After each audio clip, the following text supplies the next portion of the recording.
In space, hundreds of light years from Earth, there lies a massive cloud. Numerous unborn stars may be seen in some of its regions, while massive flashes are tearing apart other locations. Lethal ionizing radiation and threads of red-hot hydrogen saturate this area, and fierce vortices have the power to swallow entire star systems.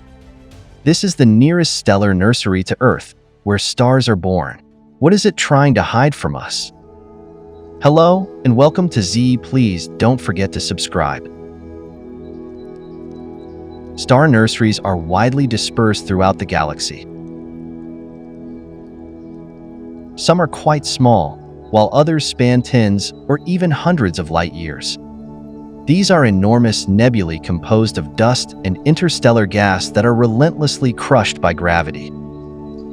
Some of these enormous clouds can be seen with the unaided eye from Earth, but the majority are scarcely discernible against the blackness of space. The Orion Nebula, which is 1,344 light-years from Earth, is one of these structures. It is the central item in the line known as the Sword of Orion, which is made up of three relatively bright light sources. Astronomers have been drawn to nebulas from the beginning of time because of their vastness and relative proximity to Earth. Thus, it should come as no surprise that this enormous structure is among the most well-researched space objects. In 1993, the Hubble Space Telescope captured the first pictures of the Orion Nebula, revealing a wide range of colors. The majority of the material had a reddish or bluish-purple color, but spectral examination showed some unexpected bright green lines in certain peripheral locations.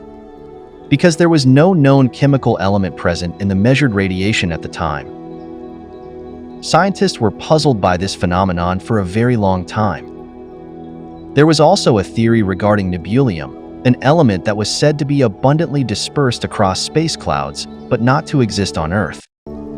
However, as science developed, it was discovered that the light was actually produced by highly rarefied and ionized oxygen. This finding explained both the sun's own emissions and the peculiar illumination of several nebulae. The Orion Nebula contains a vast number of protostars, enormous clouds of interstellar gas, and no fewer than 3,000 stars that have been found so far. This astounding diversity of space objects is concentrated in a region around 23 light-years in diameter, where they interact intricately and continuously with one another. The total mass of the concentrated material is estimated to be approximately 10,000 solar masses. Upon closer inspection, the Orion Nebula is divided into multiple distinct regions. The trapezium, or Theta-1 Orionis, is the most notable of them. It is an open star cluster with 8 primary components that is roughly 300,000 years old. While some of them have companions, others are binary stars. For stellar systems, denoted by Latin alphabetic letters, are the brightest and most observable of the trapezium stars. They are situated in close proximity to one another, occupying a region with a diameter of roughly 1.5 light-years. These objects are all quite young and hot stars, with masses ranging from 15 to 40 solar masses. The brightest star in the trapezium cluster and the entire nebula is Theta-1 Orionis C, which is also the most massive. With a radius 8 times that of the Sun and a mass of about 40 solar masses, it is a white and blue main sequence star. The object is roughly 250,000 times more luminous than the Sun and has a surface temperature of about 45,000 Kelvin. Theta-1 Orionis C's radiation illuminates almost all of the surrounding nebula, but there isn't much interstellar gas in the close neighborhood of the star. This is because far-off rarefied material is scattered by the incredibly strong star wind. We view Theta-2 Orionis, another amazing system, a few light-years away from the trapezium. It consists of 3 gravitationally locked stars near the so-called Orion bar, a large region of heated plasma that glows brightly. Due to thick dust clouds, it was impossible to investigate this area for a very long time. We now have access to more in-depth photos of this area thanks to the James Webb Telescope.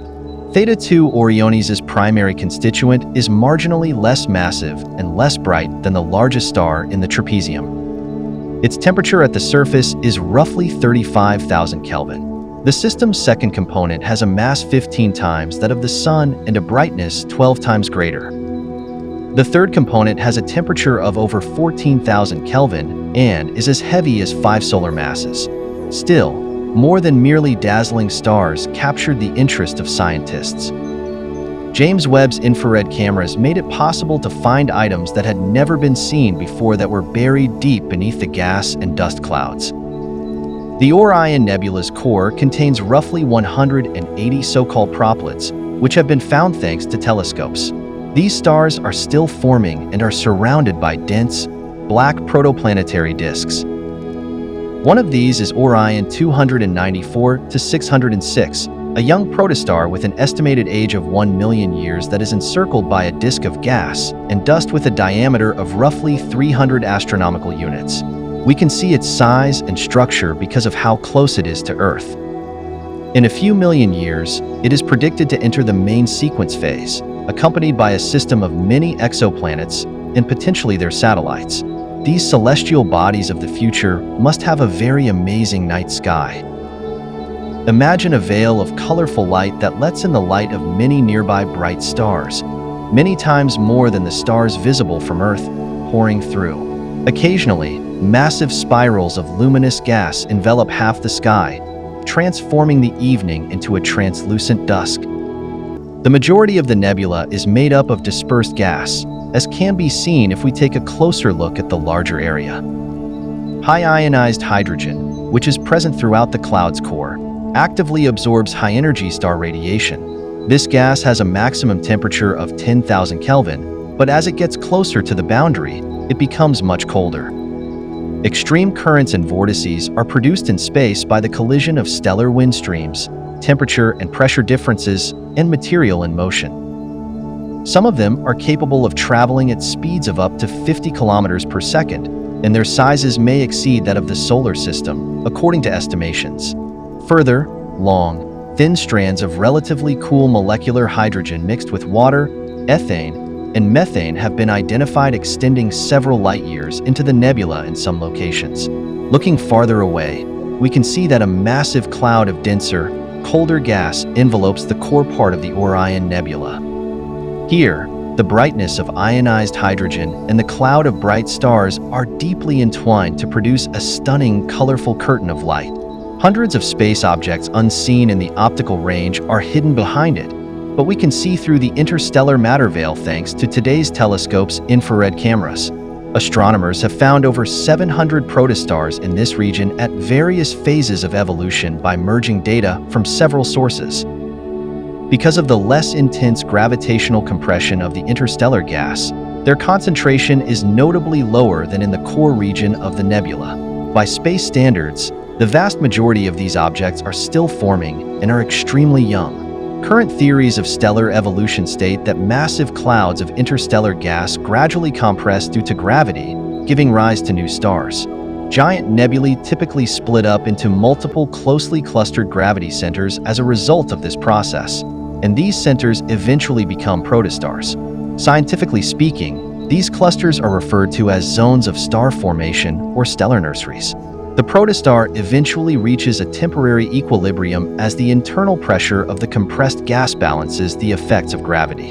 The rest of the material is ejected far beyond the bounds of the developing system, while some is progressively absorbed by the future star as it swirls into a massive vortex disk. Ionized particles rush across the young star's field lines and quickly leave the area around it, which contributes to the star's expanding magnetic field. Such flows can reach several hundred kilometers per second, according to calculations. Herbig-Haro objects are large-scale vortices and hemispheres formed when they collide with the surrounding gas cloud. These strange structures acquire their various colors as a result of the kinetic energy dissipating into light and heat during the process. Telescopes coincidentally catch images of the shock waves that are accidentally propagated across the surrounding material by the ultra-fast motion. Herbig-Haro objects, essentially the product of a large cosmic collision, exhibit an astounding range of forms and hues, which is not surprising since stellar nurseries include numerous closely placed protostars, each releasing many gas emissions. Herbig-Haro objects are extremely erratic and variable. They quickly undergo color and shape changes and usually disperse entirely over tens of thousands of years. They travel on an escape trajectory from their parent stars for a distance of 1 to 3 light-years during this period. It is estimated that there are roughly 150,000 of these objects in the Milky Way, of which about 400 have been found to date. Hundreds of astronomical units in diameter, or bullets, are one of the variations of this breathtaking natural phenomenon that are also found in the Orion Nebula. They travel at such high speeds that they can easily break through thinner hydrogen clouds, sending shock waves that are felt far away. Spectral research indicates that these objects have infrared glowing iron atoms in their frontal regions. The bullets' estimated age is approximately a millennium, and their source remains unknown. They were said to have come from some terrible incident. Proceeding, we quickly discover that the Orion Nebula is a component of the Orion Cloud, a much larger cosmic structure. This covers almost the whole constellation of Orion in the night sky above Earth and spans hundreds of light years. This explains why the well-known Horsehead Nebula, which is notable for its peculiar shape, is situated nearby. A striking red glow contrasts with the dense dust cloud, which has a diameter of around 3.5 light-years. Barnard's Loop is a spectacular cosmic structure located near the Orion Nebula. This emission nebula, around 300 light-years in size, came into being about 3 million years ago after a series of sequential explosions of mutually nearby supernovae. After the shock-compressed gas jets mixed together, they generated a gigantic curving nebula, and the brilliance of several young stars clustered in an open cluster made it reddish in tone. For all its magnificence, the Orion Nebula is a frail and unstable object by the universe's standards. Stellar winds and the pressure of light from many young stars, as well as gas emissions and turbulent vortices, constantly disseminate its material into the surrounding space. The nebula has already lost around 60% of its original material, and in about 100,000 years, it will be purged of its vestiges.